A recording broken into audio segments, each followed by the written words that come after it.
Okay, I want to welcome everyone here to our Messianic Berean uh, study on the book of Second Samuel, chapters 11 and 12 tonight. And we'll begin with the blessing. Baruch atah Adonai Eloheinu melech haolam asher kiddushanu b'mitzvotav v'tzivanu la'asok b'divrei Torah. Blessed are you, Lord our God, King of the universe, who sanctifies us with his commandments and commands us to engross ourselves in words of Torah. All right, so up to this point in Second Samuel, the story of David, it's been all goodness and light. Everything is success and honor for David and so forth, and he did everything right. But from this point on, we're going to see how that the character of David, he has some, let's say, serious lapses of integrity, and the evidently this position of being the king had kind of given him an attitude of well, I can do anything I want to. It's like that musical that says it's nice to be the king, and I don't remember what musical that was from, but anyway. So here he is. I think the purpose of this narrative, though, there is a purpose in it, and that is it gives hope to people like me that when I goof up, if I sincerely repent, God is very forgiving, very, very forgiving. The wife maybe not so much, but God is very forgiving. All right, so and let me go ahead and while I'm at it, if anybody's got any questions, you remember, just jump in there, unmute yourself, and just ask away. But I've gone ahead and muted everyone so that keeps down the the background noises. All right, so let's go ahead with here we are. We're going to be right in this point here on the graph on the deal with David, and he's about 49 years old. Okay, now that is the time of 49, 50 years old. All right, that is a time where traditionally, I don't know, in our society today, that's where we have that middle-aged crazy stuff. Have you ever heard of the middle-aged crazies, where the guy goes out and he dumps the family car, gets a Corvette, dumps the wife, and gets something 20 years younger, 30 years younger, and so forth, and that's just a kind of a thing that happens to a lot of men. I remember when I went through my midlife crisis, we were moving out here to this property where we're at right now, and I looked at everything, and so I looked at my wife and I said, you know what, it's just cheaper to keep her. Plus I kind of like her, and the vehicles, I'm never one to trade in until they just fall apart. And so for my midlife crisis, I bought a John Deere tractor, and that has served me well for these last 20 years. So there's the story of my midlife crisis. It was a little bit more successful, I believe, than David's. So let's look at verse 1 here. Now it came to pass at the turn of the year, at the time when kings go out to battle, David sent Joab and his officials with him and all Israel, and they destroyed the children of Ammon and besieged Rabbah. But David stayed in Jerusalem. All right, so here's the map of where we're talking about being. David here in Jerusalem, of course, and then Rabbah over here in Jordan. Now, Rabbah is actually the city of Amman, Jordan now, today, okay? So that just so that you kind of get an orientation as to where you are. Now, is that map readable now? Because Cynthia told me last week that sometimes my maps are not so good. All right, so anyway, so that's where we are. Now, in chapter 11, we have several things that go on.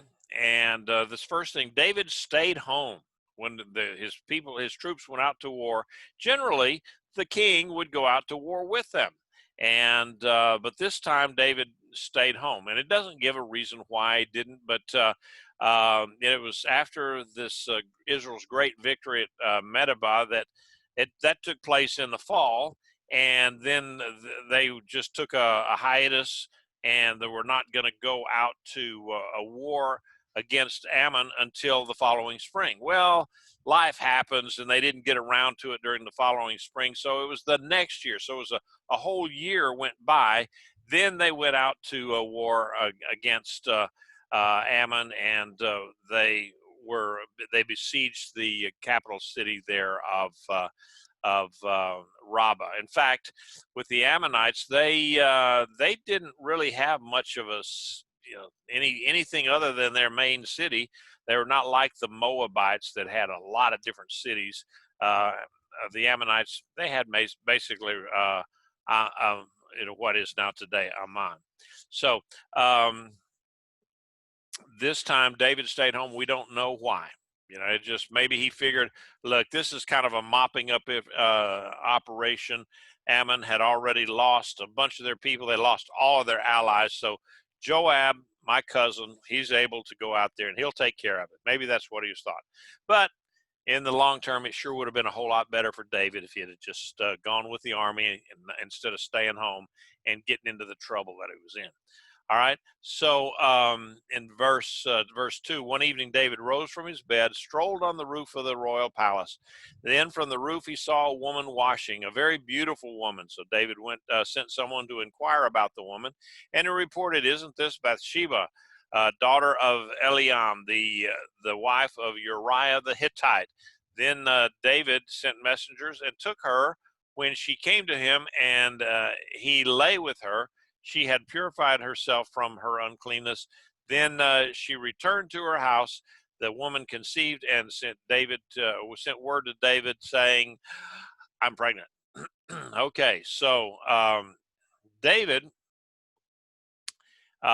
his palace was up here at the upper end of things. Now this is maybe this was his palace up here. This is a model that somebody did, but I think what this is this was David's palace right here, and then this would have been the temple that Solomon built later on. So this was a model that someone had come up with, and I think they've also got the ground contours a little bit elevated too, because the difference in the top of the city of David, Jerusalem, and further on down is not as elevated as that. So, but anyway, it's artistic license, and so David, he was up there at that upper end of Jerusalem, the city of David, and it would have been higher than all the surrounding buildings. Now, this was by design, so that the king's home, and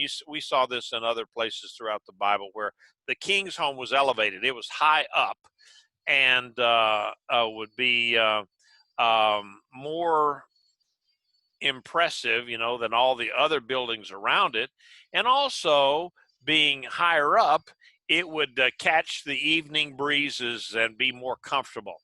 So from his rooftop advantage, David could look down over the city, and it was from there that he saw Bathsheba washing herself. Now, traditionally, we always picture her on a rooftop exposed to prying eyes. It's not uncommon actually for commentators to view her as somewhat of an exhibitionist, and I think I just don't think that's a fair assessment of Bathsheba. I just think I should give her a break, and she may very well have been up on a rooftop, but a good bit of everyday activity takes place on the rooftops in that society.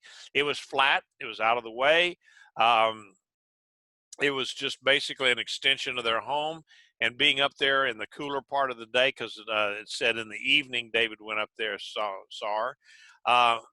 But I've lived in parts of the world in these tropical areas where they have flat roofed houses, and you can see down onto these houses how they're built, and they would have um, a a place where the family could gather and so forth, and it would generally be screened off, and they'd have a little shade roof and screen so that they could. In some cases, you could, the screens were on the side of the western sun, and so that when the sun would beat down on them, then they would have a little bit of respite from the heat, and so that was not an uncommon thing for people to be taking care of stuff up there on their roof. And in fact, many cases you remember in Jericho, where Rahab and others they dried flax up on the roof. So it was an area that was used up a good bit. And so Bathsheba was then up there, just taking care of business, and the Bible. Okay, so this this lesson I'll just give you right now. It's stuff that's normally they don't talk about in Sunday school. Okay, but it's pertinent to the story here.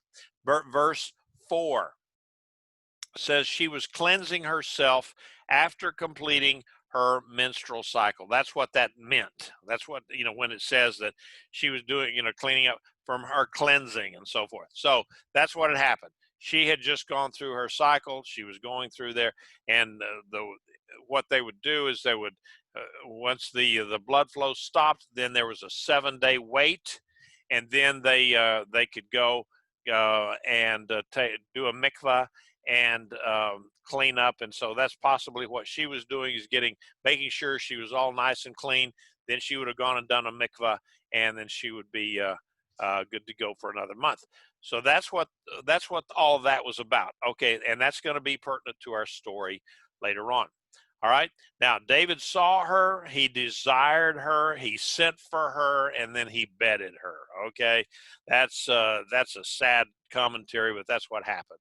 And now many people will portray Bathsheba as being loose because she had relations with David on their first date.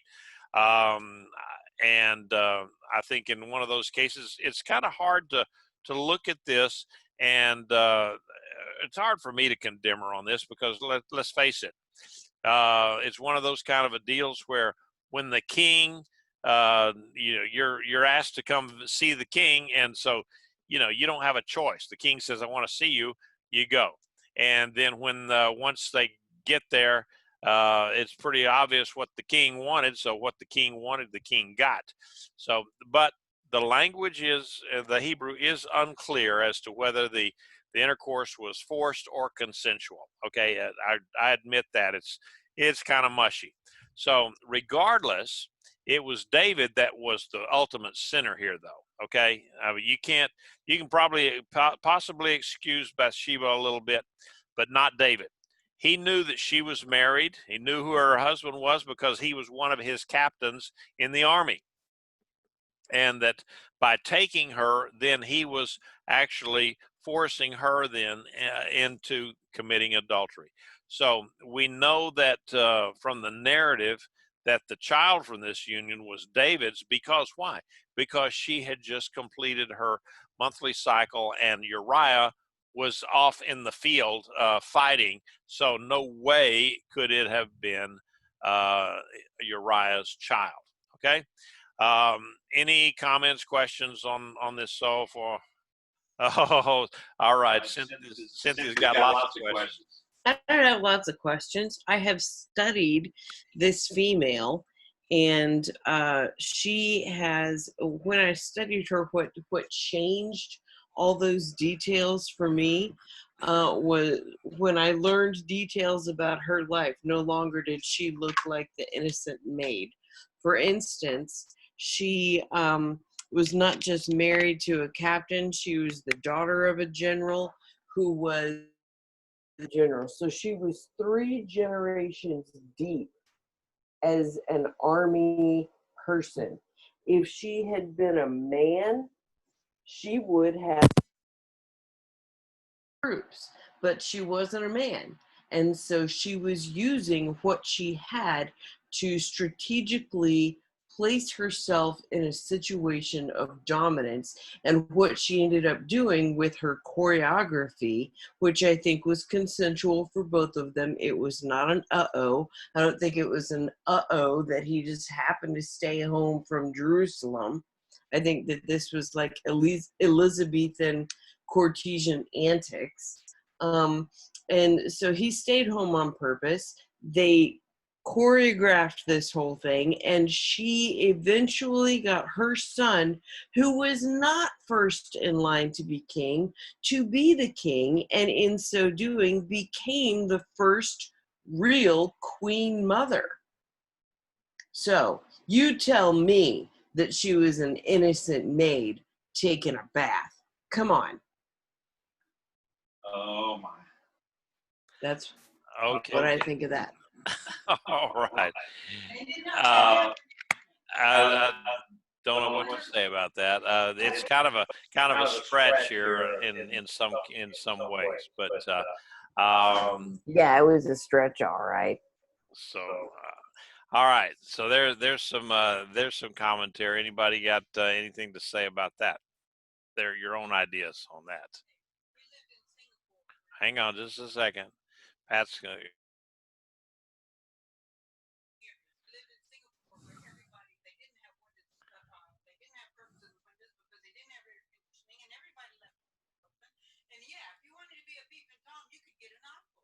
Oh, okay. That was okay. Singapore and Panama. Yeah, that's what she was talking about. She said that, yeah, in Panama, we lived up real high in apartment buildings, and most everybody the windows were always open because you got breeze going through, and that's how you stayed cool. So, you could get an eyeful if you wanted to. But anyway, let's go ahead with this. I'll never get through this thing.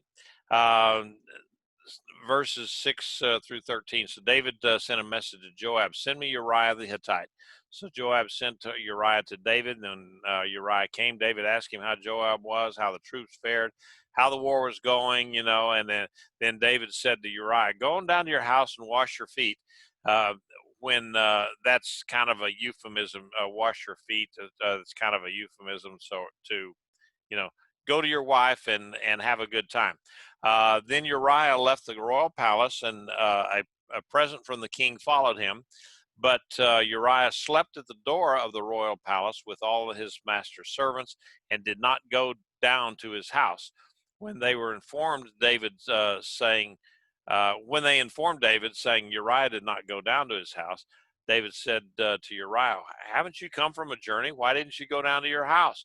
But Uriah answered David, the ark and Israel and Judah are staying in tents, and my lord Joab and the officers of my lord are camping in the open field. Should I then go to my house and eat and drink and lie with my wife?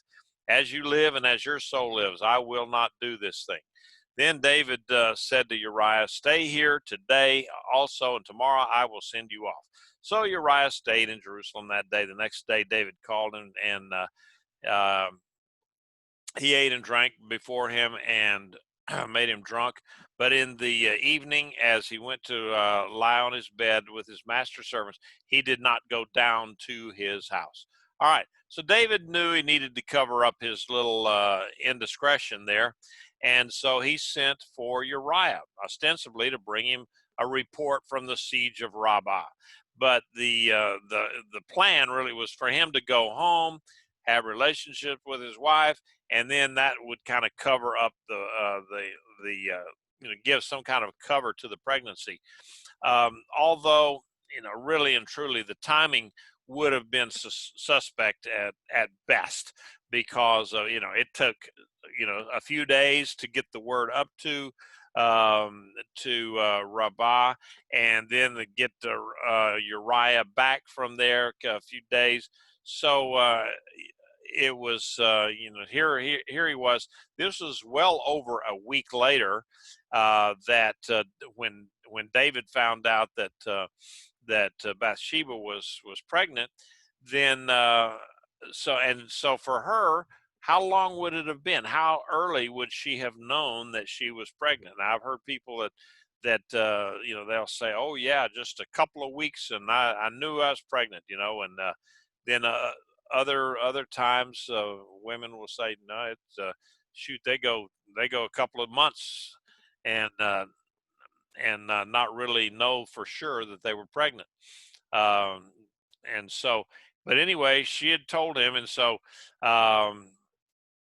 That if even if they had had relations, then later on when the baby's only born at 7 months instead of 9 months, they're gonna things that make you want to go, huh? All right, so David didn't count on Uriah being a noble individual who would forego the pleasures of home while his troops were in the field.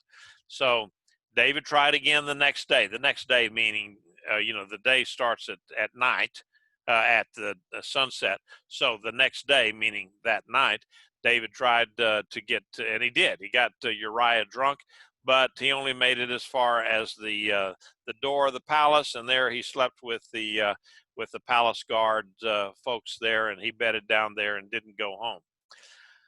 So then, verse 14. So in the morning, David wrote a letter to Joab and sent it by Uriah's hand. In the letter he wrote, "Put Uriah in the front of the hottest battle and withdraw from him, so that he may be struck down and die." So it came to pass when Joab was besieging the city that he assigned Uriah to the place where he knew that valiant men were. That then the men of the city came out and attacked Joab, and some of the troops of David's officers fell, and Uriah the Hittite also died. When Joab sent and reported to David all the events of the war, he charged the messenger, saying that when you finish reporting all the events of the war to the king, if it happens that the king's wrath flares up and he says to you, "Why do you come so close to the city to fight? Didn't you know that they would shoot from the wall? Who killed Abimelech, son of Yerubasheth? Didn't a woman throw an upper millstone on him from the wall so that he died at Thebes? Uh, why did you come so close to the wall?" Then you will say, "Your servant Uriah the Hittite is dead also," or too. The next morning, David basically, he wrote a death warrant for Uriah, and to make it even worse, Uriah, unbeknownst to himself, he carried his own death warrant, his own sentence, in his own hand in a sealed letter. So Joab then he put Uriah up in the heat of the battle, and then they retreated and exposed him to the enemy arrows and stones, or whatever it is that they used to kill each other. And Joab, he did what he was told. The king said it, so he did it. And but Uriah, along with 17 other men, were needlessly killed in the attempt to cover up David's sin. So Joab then sent a messenger to report to David, and not only told him what to say, but also instructions in the event that David got a little bit crazy. And so basically his ace in the hole was that he would tell him, "Oh yeah, Uriah died." And and here's some pictures also that I had of David's palace.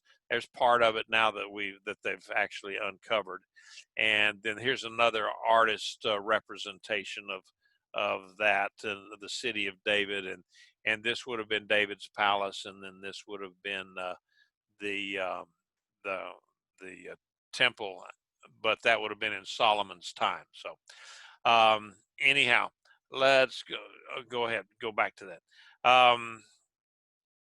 So then in verse 22, it says, "So the messenger went and came and told David all that Joab had sent him to report.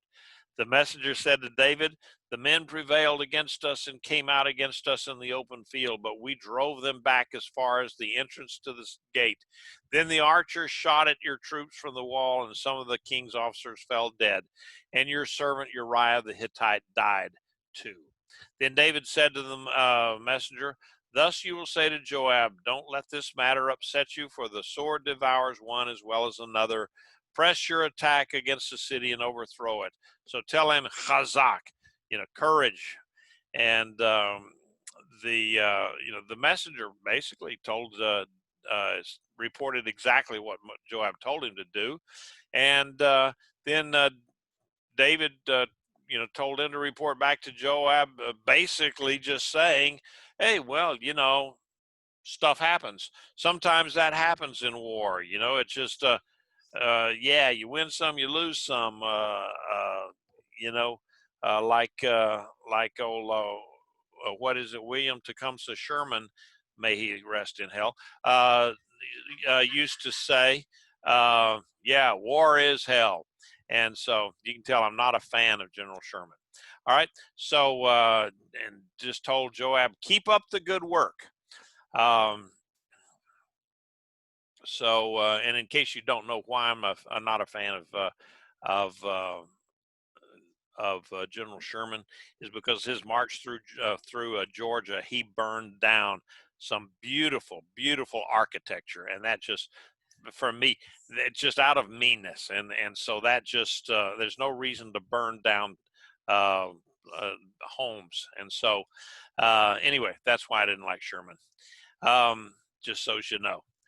All right, so then going on with verse 26. Now, when the wife of Uriah heard that her husband Uriah had died, she mourned over her husband. When the time of mourning was over, David sent someone who brought her to his palace. And so she became his wife and bore him a son. But the thing David had done was evil in Adonai's eyes. All right, so those that think somewhat poorly of Bathsheba, I mean, this was just falls right into a line with her machinations and trying to figure out, her just I guess what you would say, just being ambitious. And so one of the commentators that I read said, "Yep, uh, Bathsheba was married to a captain, and now she's married to the king." And so that was his thought on the thing, and it could very well be. It's just I hate to denigrate someone when I don't really know 100% for sure. But maybe the evidence is there. So, any comments or questions now on chapter 11 before we go into chapter 12? Anybody got anything to say? Okay, going ahead then in chapter 12. Then Adonai sent Nathan to David. When he came to him, he said to him, there are two men in the same city. One was rich and the other poor. The rich man had an exceedingly huge flock and herd, but the poor man had nothing at all except one little ewe lamb, and which he had bought and nourished, and it grew up together with him and his children. It ate from his own morsel and drank from his own cup, and nestled in his bosom, and it was like to him a daughter. Ooh. Now a traveler came to the rich man, but he was unwilling to take one of his own flock or herd to prepare a meal for the wayfarer who had come to him. Rather, he took the poor man's, hang on, I can't give. He took the poor man's lamb and prepared it for the man that had come to him. Then David's anger blazed hot against the man, and he said to Nathan, as Adonai lives, the man that did this deserves to die. So he must make restitution for the lamb fourfold, because he did such a thing and showed no pity. Now, who is Nathan? Nathan was one of David's closest advisors. This was the guy that when David was sitting around talking one day, and Nathan was there, and he says, Nate, I want to build a temple for God. And Nathan said, hey, do what you think's best. And so, he was a close advisor. He was the court prophet. He was the guy that when God wanted to send a message to David, he sent it through Nathan. And so they had Nathan and David had a very, very close relationship. They were tight. And they were tight enough that Nathan could go to the king and give it him for what the Lord had told him, and not particularly be fearful that David was going to shoot the messenger. In fact, they were David and Bathsheba thought so much of Nathan that later on, after Solomon was born and so forth, that they named another son that they had. They named him Nathan after this prophet. So, and anyway, Nathan told David this story of the rich man taking what was not his, so as not to diminish his own herd. It's just selfishness and greed that he did this, and so David was incensed, and he declared the man deserved to die. Now, I think it's maybe significant that David didn't say that, okay, bring this man here because he is condemned to death. He didn't say that. He just says the guy deserves to die, and so because he would show no pity. Well, now here is where the courage of Nathan shows up, because in verse 7, Nathan said to David, "You are the man. Thus says Adonai, God of Israel, it is I who anointed you king over Israel. It is I who delivered you from the hand of Saul. I also gave you your master's house and your master's wives into your bosom. I gave you the house of Israel and of Judah. Now, if that were too little, then I would have added to you so much more. Why then have you despised the word of Adonai by doing such evil in my eyes? Uriah the Hittite you have struck down with the sword, and his wife you have taken to be your wife, and with him you have slain with the sword the children of Ammon."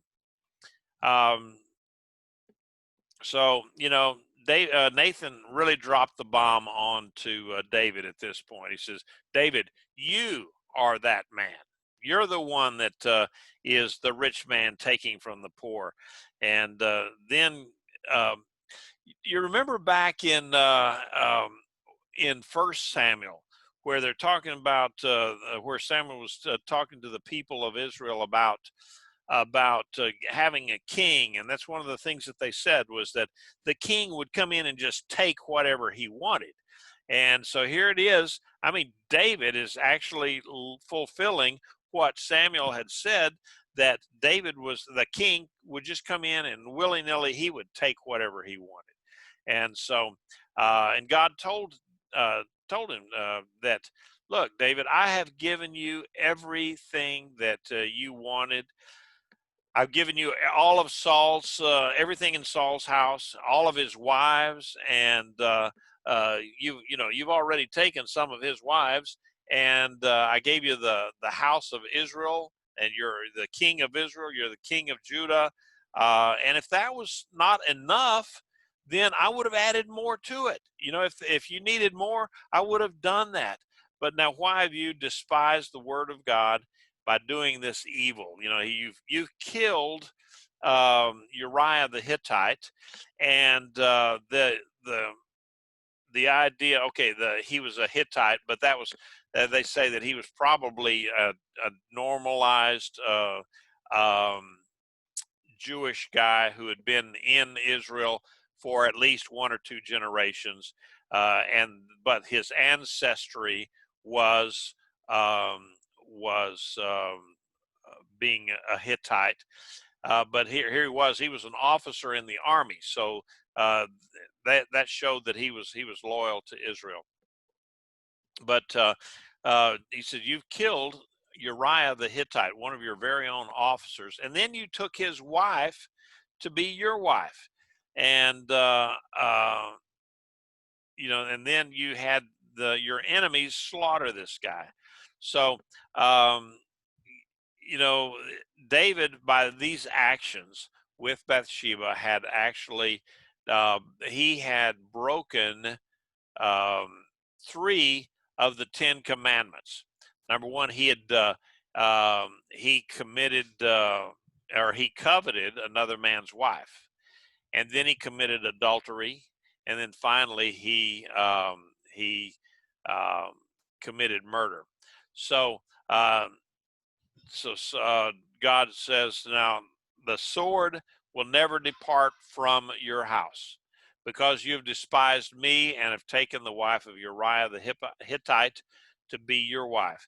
Thus says Adonai, behold, I am going to raise up evil against you from your own household. I will take your wives before your eyes and give them to your neighbor, and he will lie with your wives in the sight of the sun.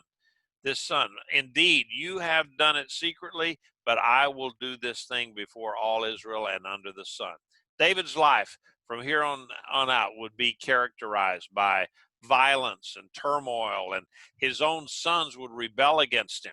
At one point, David actually had to flee for his life, and he actually he went away, and ironically, it was an Ammonite that saved him. And so the secret sins of David would now be exposed to the entire country. God was going to make sure that happened, and that's one that's one of the things that when I was growing up, I was told all the time says that mind what you do, because be sure that your sins will find you out. And so that's just that's what I was told all my life. So you just have to be careful where you hide the cookies. All right, so in verse 13, then David said to Nathan, I have sinned against Adonai. Nathan replied to David, Adonai has made your sin pass away. You will not die. Because he deserved to die. He committed adultery, coveted, and he murdered. The murder and the adultery were capital offenses. However, because by this deed you have made the enemies of Adonai greatly blaspheme, so even the child born to you will surely die. There were consequences. All the activities had consequences. But we see that David's character here is on full display. He repented immediately, and no excuses, no explanations, just a sincere repentance. And Nathan told him that God would not cause him to die. He was not going to kill David, but that the son of this illicit union would die. So that's again the idea that when there is sin, there are also consequences. Any comments or questions so far?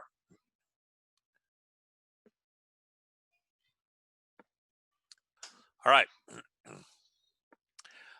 Then Nathan went to his house. Then Adonai struck the child that Uriah's wife bore to David, and he became very sick.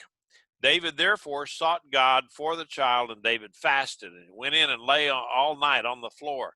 The elders of his household stood beside him in order to get him up from the floor, but he was unwilling, and he would not eat with them. Then it came to pass on the seventh day that the child died.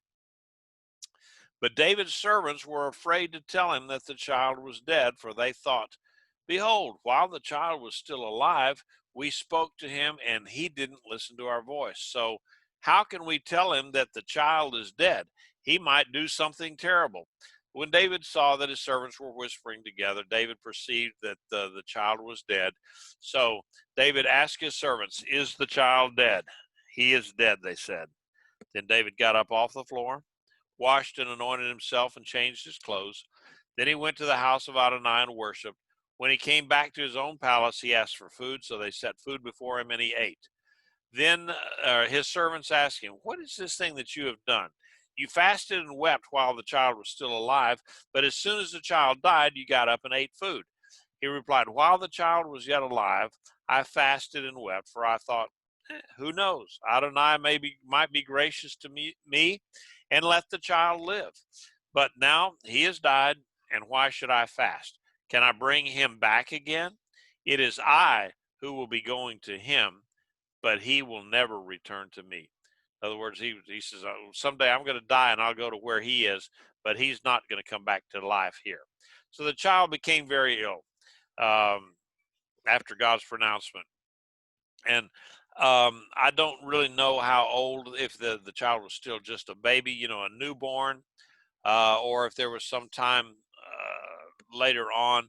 It really doesn't, it's not important to this narrative, but the child did become sick. David began fasting and praying for the recovery of the child, and nothing that the servants could do would break him away from this.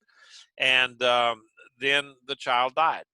So David got up, cleaned up, went to the temple and worship, or went to the tent. Actually, it was a tabernacle that David had set up, and then he came back and he ate. Now this was against all protocol, because generally you continue with the things that you're doing. Maybe you might go make some sacrifices or something, but you keep on.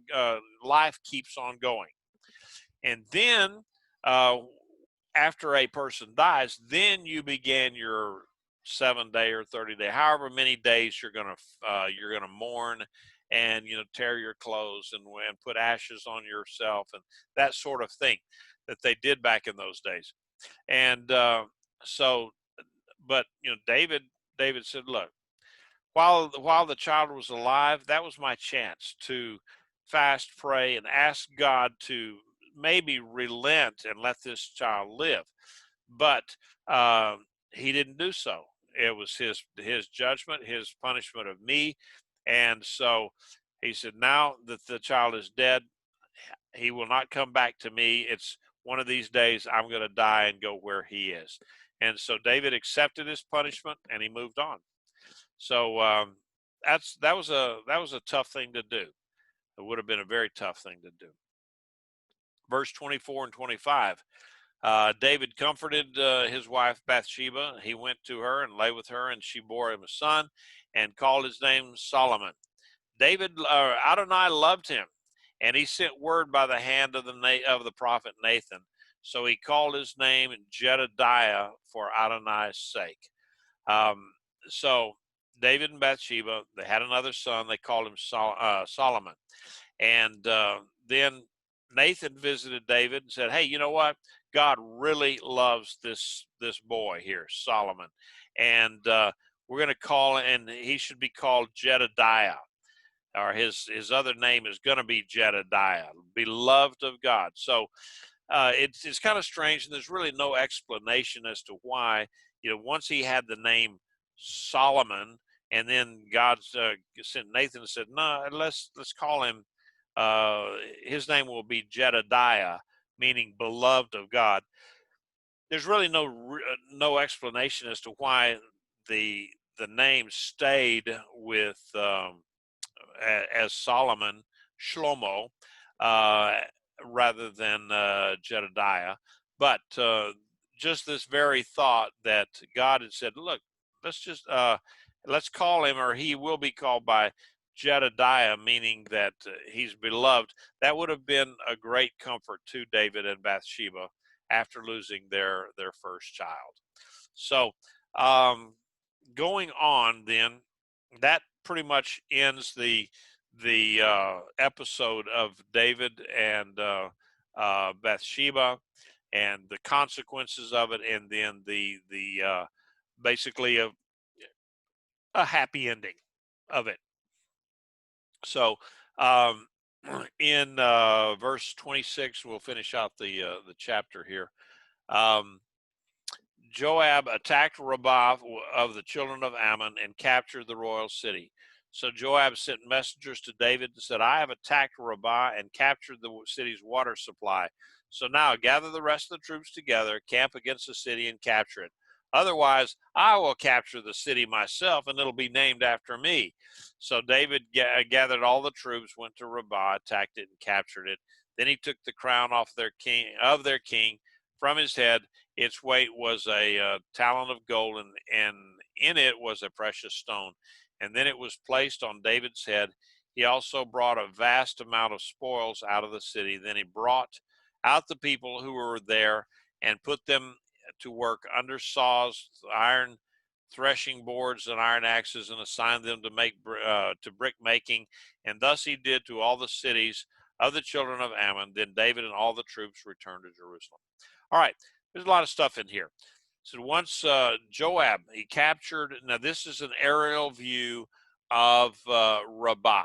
Okay, Rabbah is, like I said, in the it is the city of Amman, Jordan, the capital of Jordan. And um, this aerial view that you see here, this is the citadel or the Acropolis of that.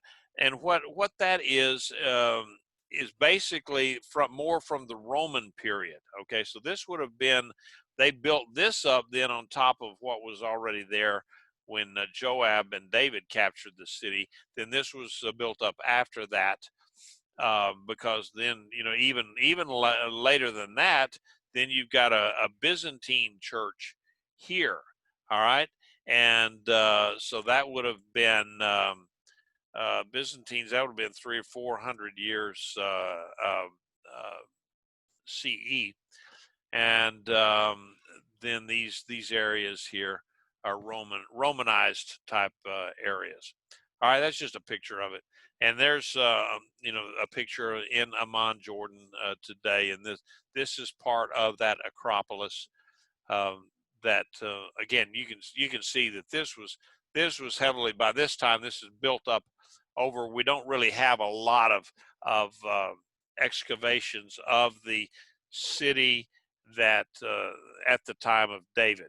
All right, because that was still well, that would have been 1,000 years before Yeshua. That would have been you know, 600 years before the Romans had come through here. So a lot of time for them to build up layer after layer onto that. Okay, but that's kind of what you see that's there today. Then underneath all of this stuff in here and around the edges, you might see some parts of the old uh, city. All right, so Joab here, he captured the water supply. So at that point, it's only a matter of time until Rabbah fell. Then Joab here, he showed his loyalty to David. Remember, David's a cousin, and he sent word to David that hey, you need to be here because we're on the they're on the brink of falling here, and if you want credit for this, then you better be here. So David took off, went over there, and at that point, then the city fell, and they said that they took the crown from the king. Now, they said that the crown weighed a talent of gold. Well, a talent of gold would have been somewhere around 100 to 125 pounds. So very unlikely that this crown that they're talking about here would have been a crown that would be worn by people, you know, that they're king. So it was more likely that it was a crown that sat on a statue of their king or a statue of their major deity. So when they said that they took it from the king, then that would become David's own crown.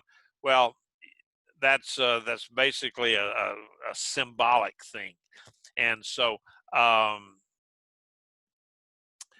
that's, you know, then it talks about how that there was a precious stone.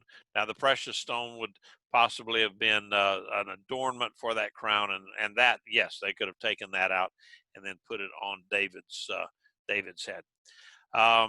And so now some of the translations of verse 31, where it says, then he brought out the people who were there and put them to work under saws, iron threshing boards, and iron axes, and assigned to them brickmaking, and thus he did to all the cities of the children of Ammon. Then David and all the troops returned to Jerusalem.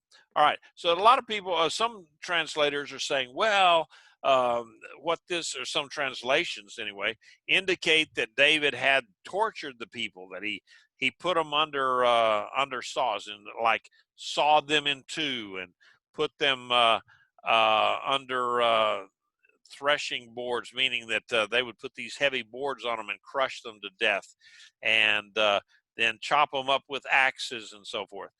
But I don't think that's the case. I think what this was deal was that David used these people. He consigned them to menial labor, because we do know then that when David was running from Absalom later on, his own son, that he went, and it was an Ammonite who took David in and protected him. So if David was, had gone through the country of Ammon, and had tortured all these people, then it seemed like they would be very reluctant to come to his aid, and so it just it made more sense. Once he had defeated the Ammonites, they were not coming back, because they had no more money, they had no more resources to fight David, and so he said, well, we'll just make them menial laborers. That way they can still live. It's better to be alive and working hard labor than to be dead. That's always good to be alive.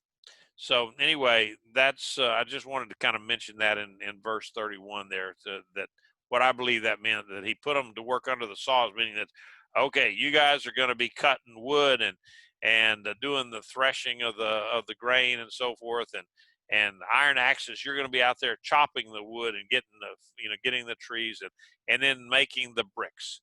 And so just hard work, hard labor is what he consigned them to do. All right, so that pretty much finishes off these two chapters. And are there any questions that anyone might have? Okay, Cynthia opened up. Okay, so you were commenting on the fact that David and Bathsheba called Solomon Shlomo, and then Nathan came in and said, Adonai says his name is Jedediah. But if you look back at verse 24, David went to her, lay with her. She bore a son and called his name Solomon. So to me, what that says, being a woman and knowing the way that a woman can have her way with a situation, especially on a man who is arrogant. If she named him Solomon or Shlomo, it doesn't matter what God said. She's going to have her way. And so that, to me, again, speaks to the relationship, the draw of that relationship between David and Bathsheba, that even though Nathan comes in and says, thus saith the Lord, Bathsheba still gets her way. Just saying. Yeah, and that's fair enough. I looked that up and tried to figure out, okay, why did they do that? And most of the commentators just say, I don't know. It just they had no definitive answer. Yeah, all of the commentators that I read, there's almost no female commentators in the world, because they're extra special taters, not commentators. And